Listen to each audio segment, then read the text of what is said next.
ఆ పార్క్లో అడుగు పెడితే పచ్చని చెట్లు రారమ్మని ఆహ్వానిస్తాయి. స్వచ్ఛమైన గాలితో నగరవాసులకు సేద తీరుస్తాయి. అదే జూబ్లీహిల్స్లోని కాసు బ్రహ్మానందరెడ్డి నేషనల్ పార్క్. ఇప్పుడు ఈ పార్క్ మనుగడకు ముప్పొచ్చి పడింది. ఇందులోని పచ్చని చెట్లకు ప్రమాదం ముంచుకొచ్చింది. అందుకే పార్క్ ఉనికిని, పచ్చని చెట్లను కాపాడుకునేందుకు ప్రకృతి ప్రేమికులు ఉద్యమం చేపట్టారు.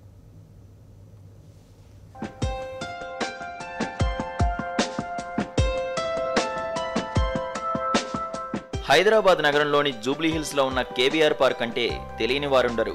పార్కు చుట్టూ ఉండే నడకదారి నిత్యం వాకర్స్ తో కలకల్లాడుతూ ఉంటుంది. ప్రతిరోజు వందల సంఖ్యలో ప్రజలు పార్కును సందర్శిస్తుంటారు. కాలుష్యంతో ఉక్కిరిబిక్కిరయ్యే నగరవాసులు ఈ పార్కుకు వచ్చి కాస్త ఊపిరి పీల్చుకుంటారు. అక్కడున్న ఆహ్లాదకరమైన వాతావరణాన్ని, పచ్చని చెట్లను చూస్తూ కాలం గడిపేస్తారు.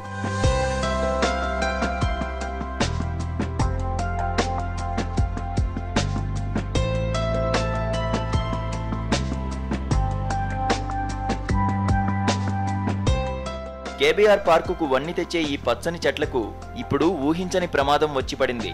ఇక్కడి చెట్లను అడ్డంగా నరికేసేందుకు అధికారులు సమాయత్తమవుతున్నారు. అందుకు కారణం ప్రభుత్వం ఇక్కడ కొత్తగా తలపెట్టిన ఫ్లైఓవర్ నిర్మాణం. జూబ్లీహిల్స్ రోడ్ నెంబర్ 2లో ఉండే కేబీఆర్ పార్క్ మెయిన్ ఎంట్రన్స్ నుండి జూబ్లీహిల్స్ చెక్ పోస్ట్ వరకు కొత్తగా ఫ్లైఓవర్ నిర్మిస్తున్నారు. దీనికోసం దాదాపు 3100 చెట్లను నరికివేయనున్నారు.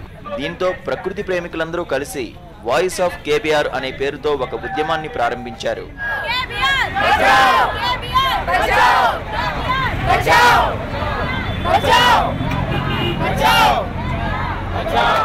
ఫ్లైఓవర్ నిర్మాణం వలన చెట్లు కోతకు గురవడమే కాకుండా పర్యావరణ వ్యవస్థ కూడా దెబ్బతింటుందని ప్రకృతి ప్రేమికులు ఆవేదన వ్యక్తం చేస్తున్నారు. అభివృద్ధి పేరుతో పార్కులోని చెట్లను నరికివేయడం సరికాదని, దీనిపై పెద్ద ఎత్తున ఉద్యమిస్తామని వాయిస్ ఆఫ్ కేబీఆర్ సంస్థ సభ్యులు చెబుతున్నారు. ఇది ఒక ఫ్లైఓవర్ సంబంధించి అజిటేషన్ కాదండి. ఇది ఐడియాలజికల్ ఇష్యూ మీద ఒక అజిటేషన్. ఈరోజు ఒక ఫ్లైఓవర్కి 3000 చెట్లు వరకు పోతాయి అని అంటున్నారు. ఒక ఫ్లైఓవర్తో మన ట్రాఫిక్ ప్రాబ్లం అయినా లేకపోతే మన జనాభా ఉన్న ఇష్యూస్ పోతే మనకు ప్రాబ్లం లేదు. సరే, కొన్ని చెట్లు పోతాయి, దీనివల్ల సిటిజన్స్కి బెనిఫిట్ వస్తే మనం కాంప్రమైజ్ అవుతాం. కానీ ఎన్ని చెట్లు పోవాలి? ఇప్పటికే నగరం కాంక్రీట్ జంగిల్గా మారిపోయిందని, ఉన్న చెట్లనైనా కాపాడుకోవాలని ఈ సంస్థ సభ్యులు చెబుతున్నారు. ప్రజల సహకారంతో అభివృద్ధి పనులు చేపట్టాలని వారంటున్నారు. హైదరాబాద్ నగరంలో ఉన్న ఒకే ఒక నేషనల్ పార్కు కేబీఆర్ పార్క్ మన అందరూ తెలుసు. రాష్ట్ర ప్రభుత్వం దీని చుట్టూ కూడా మల్టీ లెవెల్ ఫ్లైఓవర్స్ కట్టాలని చెప్పేసి వేలాది మొక్కలు తొలగించాలని చూస్తుంది. దాని మూలంగా ఇప్పటికే హైదరాబాద్ నగరం మొత్తం కూడా కాంక్రీట్ జంగిల్గా మారింది. టెంపరేచర్ పెరిగిపోతూ ఉంది. అలాగే ప్రభుత్వం ఏం చెప్తుందంటే దీనికి ఫ్లైఓవర్ కట్టడం మూలంగా ట్రాఫిక్ తగ్గిపోతుందని చెప్తుంది. కానీ దానికి ప్రత్యామ్నాయమైన మార్గాలు అన్వేషించాలి. ముఖ్యంగా అభివృద్ధి చెందుతున్న దేశాలలో చాలా వరకు కూడాను ప్రజల భాగస్వామ్యంతో చాలా అభివృద్ధి. చిన్న దేశం సింగపూర్, హైదరాబాద్ కన్నా చిన్న దేశం, కానీ ఈరోజు చాలా అభివృద్ధి చెందింది. అంటే అక్కడ ప్రజల సపోర్ట్ తీసుకోవాలి ప్రభుత్వం ఎప్పుడైనా. కేవలం కాంట్రాక్టుల సపోర్ట్ కాకుండా, పెట్టుబడిదారుల సపోర్ట్ కాకుండా ఈ కేబీఆర్ పార్క్ తొలగించడం మూలంగా చాలా విపత్కర పరిస్థితి వస్తాయి. ఇప్పటికే హైదరాబాద్ నగరంలో గ్రీనరీ చాలా తక్కువ స్థాయిలో ఉంది.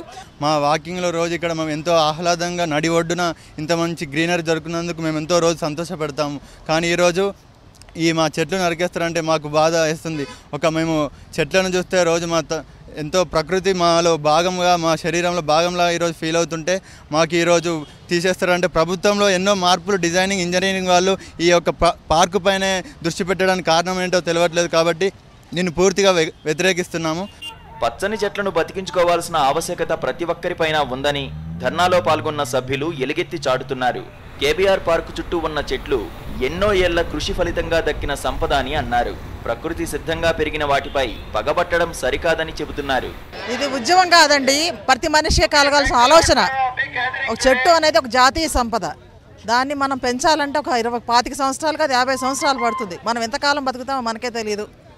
50 సంవత్సరాలు పెంచుకున్న సంపదని ఇప్పుడు నరికేసుకుని మళ్ళీ ఇంకా 50 సంవత్సరాలు దానికోసం ఖర్చు పెడతాం అనేది చాలా అవిజ్ఞానం. కాబట్టి ఈ చెట్లు అనేవి ప్రతి మనిషికి ఏ విధంగా తోడ్పడతాయి. ప్రతి మానవుడు వాడి యొక్క జీవిత విధానానికి చెట్టు మీద ఆధారపడకుండా ఎవడు గడపలేడు. అటువంటి చెట్లు ఈనాడు మనము పెంచుకునే ఒక 3000 మొక్కలు ఈ రోజులు మన అవసరాల కోసం, మన జాతీయ రహదారుల కోసం కొట్టేసుకోవడం అనేది చాలా చింతించదగిన విషయం. అది చెట్లు, రాళ్ళు ఎన్నో ఏళ్ళ సంవత్సరాల మీద పెరుగుతాయి. అవి 1-2 ఇయర్స్లో కట్టలేము. ఫ్లైఓవర్ మీరు 2 ఏళ్లలో కడతారు, చెట్లు రాళ్ళు 2 ఏళ్లలో పెరగవు, అవి మనం పెంచలేము, అవే పెరగాలి. సో అది మైండ్లో ఉంచుకొని డోంట్ డూ దిస్ డిస్ట్రక్షన్. అయితే కేబీఆర్ పార్కుకు వచ్చిన ముప్పేమీ లేదని అంటున్నారు నగర మేయర్ బొంతు రామ్మోహన్. ఇక్కడ ఫ్లైఓవర్ నిర్మాణాన్ని అడ్డుకునేవారు తగిన ప్రత్యామ్నాయాలు ఉంటే సూచించాలని ఆయన అన్నారు. అక్కడ చెట్లను కొట్టేయట్లేదు, చెట్లను రీప్లేస్ చేసి రిలోకేషన్ మరి రీప్లాంటేషన్ చేయడానికి మరి వాటిని ఒక చెట్టును కూడా ప్రాణం పోకుండా మరి నాటడానికి కూడా సిద్ధంగా ఉన్నాం. ఇవాళ కేబీఆర్ పార్కులు కూడా ఇంకా ఎన్ని వేల చెట్లు మరి నెసిటీ అనే చెట్లు నాటడానికి కూడా ఇక్కడ 3000 చెట్లు తీసి ఇంకా మరి వేరే ప్లేస్లో నాటితే కూడా మరి 3000కు ఇంకో 3000 కలిపి నాటడానికి మరి ఇలా జిహెచ్ఎంసీ సిద్ధంగా ఉంది.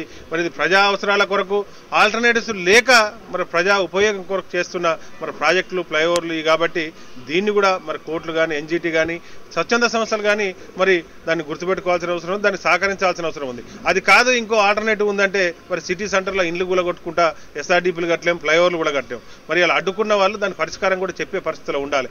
ప్రకృతి ప్రకోపానికి నగరంలో ఇప్పటికే వేలాది చెట్లు నేలకొరిగాయి. భారీ వృక్షాలన్నీ కోకటి వెళ్లతో సహా నేలకొరిగాయి. ప్రస్తుతం నగరం పచ్చని చెట్లు లేక బోసిపోయినట్లుందని పర్యావరణ ప్రేమికులు వాపోతున్నారు. ఉన్న కొద్దిపాటి చెట్లను ఇలా ఫ్లైఓవర్ నిర్మాణాల పేరుతో నరికివేయడం సరికాదంటున్నారు. ఇప్పటికైనా ప్రభుత్వం తన నిర్ణయాన్ని మార్చుకుని ప్రత్యామ్నాయ మార్గాలు అన్వేషించాలని కోరుతున్నారు. లేకుంటే తమ ఉద్యమాన్ని మరింత ఉధృతం చేస్తామని వాయిస్ ఆఫ్ కేబీఆర్ సభ్యులంటున్నారు.